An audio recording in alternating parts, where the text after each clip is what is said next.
Good evening. I'm Kayla Peters, and I am the Outreach and Event Coordinator here at the Kensington Falls Church. Thank you for taking the time to join us this evening. Tonight, we are lucky to be hearing from our executive chef, Daniel Powers, who has been here with us at the Kensington Falls Church since March of 2020. We will be learning a little bit about the Mediterranean diet today, the benefits, and how it relates to decreasing memory loss as well.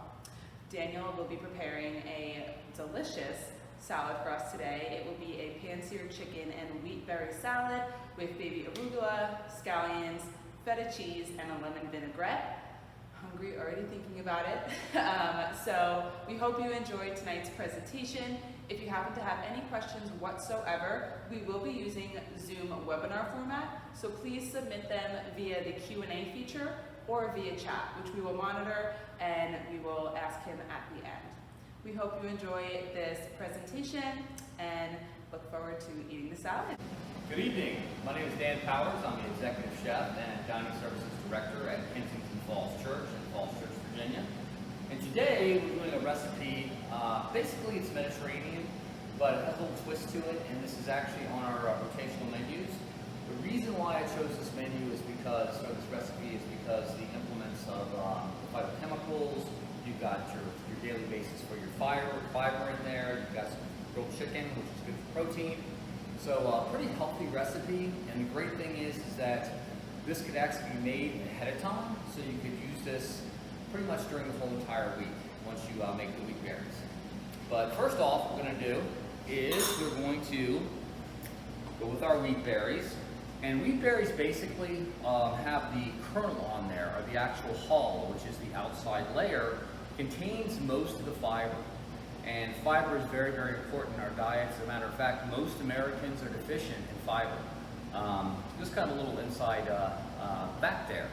And wheat berries actually help with lowering blood sugar levels, of course the fiber, and it's got protein.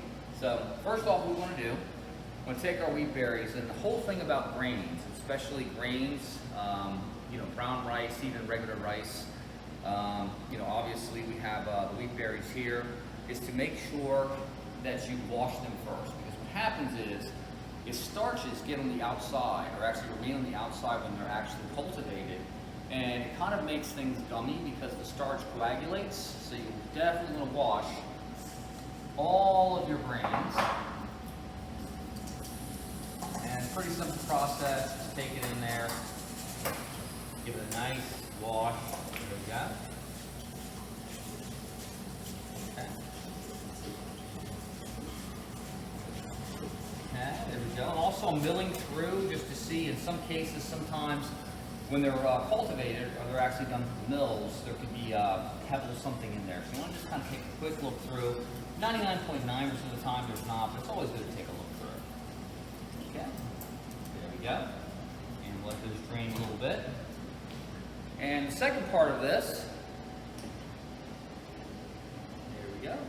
What we're going to do now, and this isn't on the recipe, it's kind of an inside chef's trick.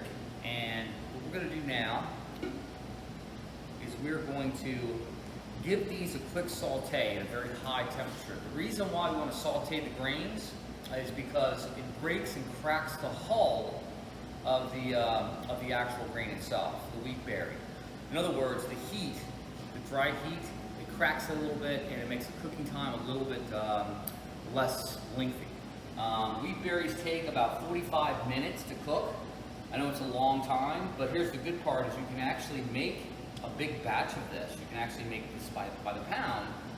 You can take this, you cool it down, you can put it in the refrigerator for a couple of days, 4 or 5 days, and you can make salad out of it, wheat berry pilaf, teamed with shrimp. There's so many different things you can do with it. Take it to work for lunch. So my suggestion is, and this is to a lot of people, is I tell them that make a big batch of it, and you can pretty much use it for the whole week. You can add any type of implements to it, broccoli, you can add carrots to it. So it's pretty nice. Sun-dried cranberries. So here we go. There's our wheat berries. Let's get a picture of the wheat berries there. There you are. Okay. And I'm going to make sure I get this really hot.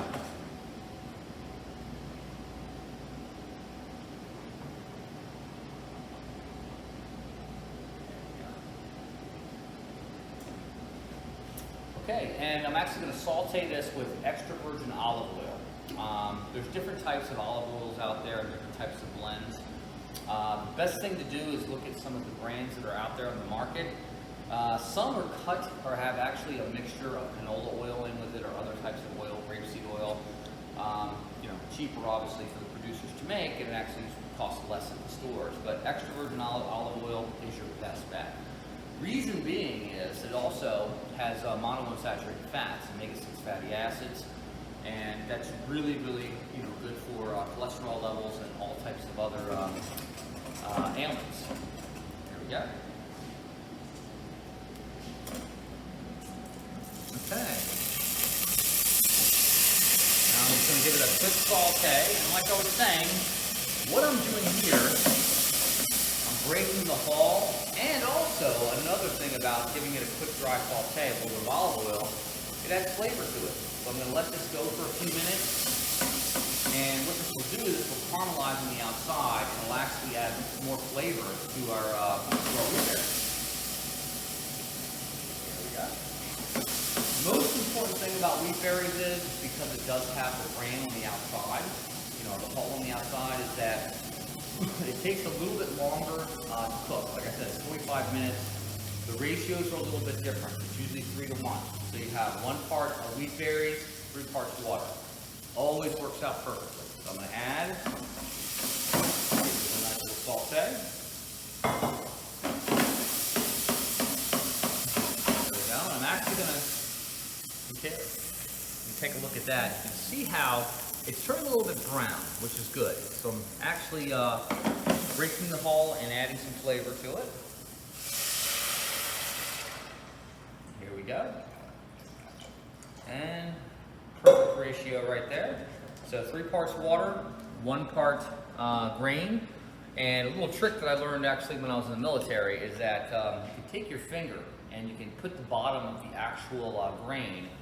And if it's right here, that's 3 to 1. Perfect ratio. 2 to 1 would be right here. So that'd be like regular rice and things like that. Okay, so while that's cooking, we're going to go with our chicken.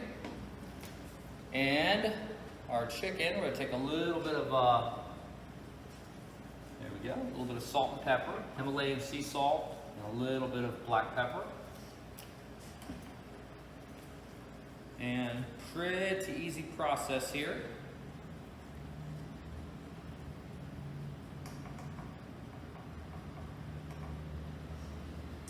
Okay, wonderful.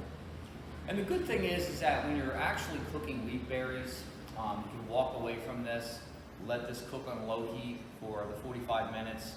When you come back, you can just take it and you can drain it out and let it cool on a sheet pan. So you don't have to stand there and kind of watch. Just let it sit there, walk away from it, come back, and it should be right on the mark. Okay, so now we're going to do our chicken. There we go.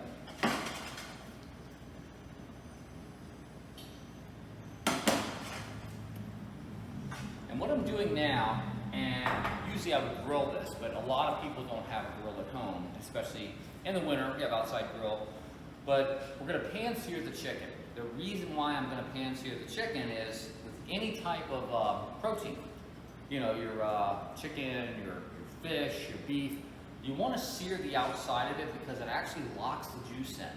So I'm going to give it a really, really nice golden brown sear. There we go. And you always have to make sure that your pan is really hot. Okay, so what I'm doing now is I've got this olive oil, heated up to a good point. It's almost starting to smoke, which is where I want it at. And we're going to sear the chicken off. There we go. What I'm doing now is I've got one side seared. There we go, nice little flip there.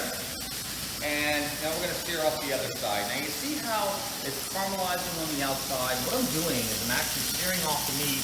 It locks in the juice. So when I put it into the oven and finish it off, it's going to be very, very nice and juicy. Okay, and that should do it. Okay. Now I'm going to finish it off in the oven. Pretty simple process. There we go. I'm putting it into a 350-degree oven, and I'm going to let this cook.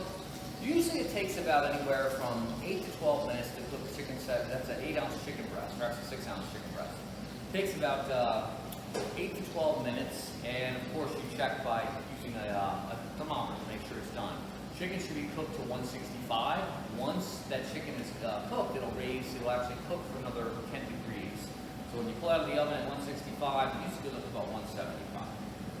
Okay, the next thing we're going to do is we're going to make the vinaigrette. Pretty simple process. Just going to take our olive oil. There we go. And a little bit of lemon zest. And the reason why we're going to use lemon zest, adds flavor and it looks really nice. And this right here, this is called a microplane. You could buy these pretty much at any one of the specialty food service stores. Bed Bath & Beyond carries them. They're about 18 bucks. Well worth it, definitely so, to zest any type of citrus fruits. There we go.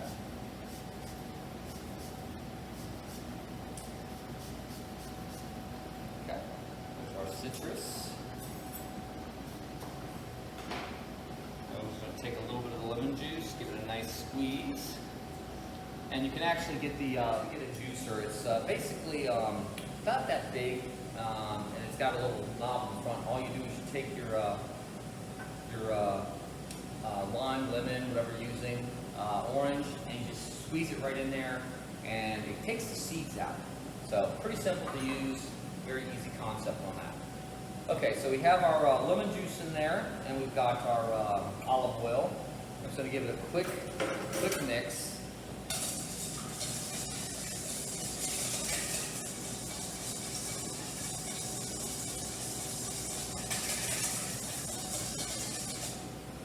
There we go.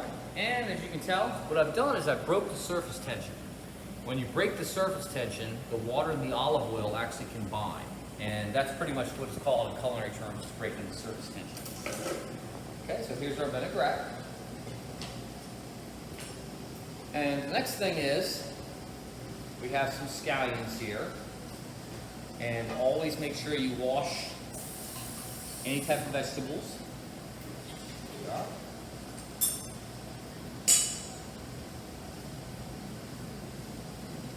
What we're going to do is going to take the tops off. Discard those.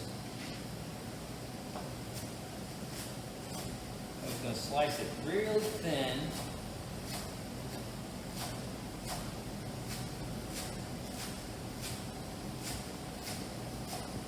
There we are. And you can actually use the tops and also the bottoms to add the flavor to it. Okay, there we are. We're going to add this to our vinaigrette.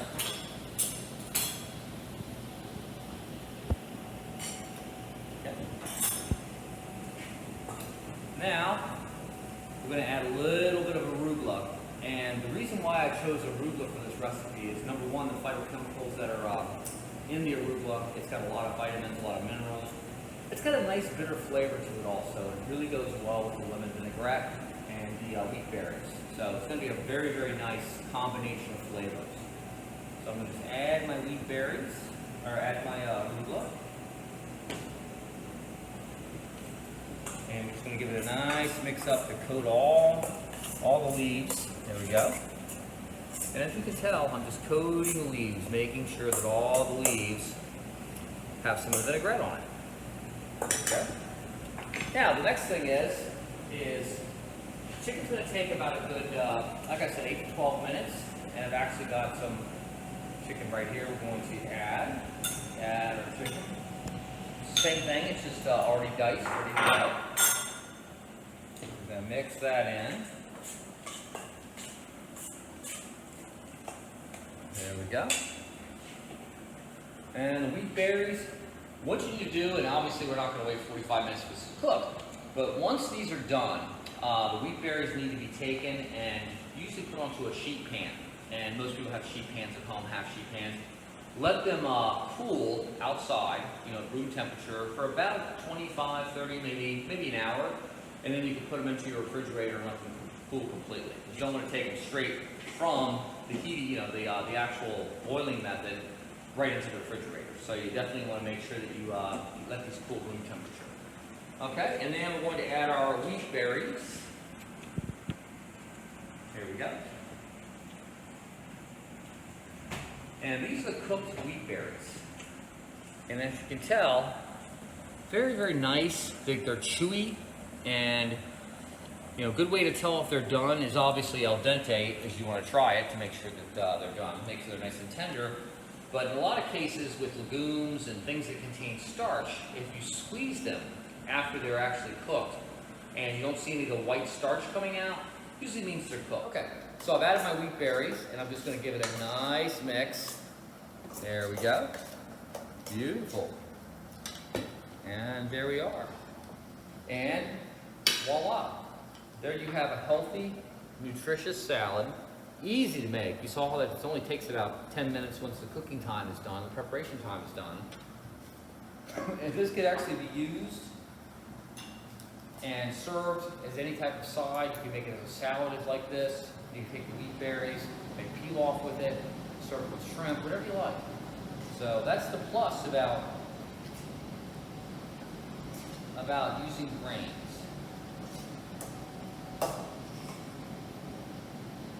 Here we go. Okay, and last but not least, and this is optional. A lot of people do not like, lactose. They don't like the actual cheese to put on top of it. It's your decision. I personally think that feta cheese goes great with this because it rhymes very well with a vinaigrette. You just put a little bit of feta cheese right on top, and voila, there you have it. Beautiful, healthy, nutritious salad. Very, very easy to make, and it's also tastes great. But thank you very much for watching today and attending. I appreciate that, and I'm sure we'll have many more of these to come. Thank you very much.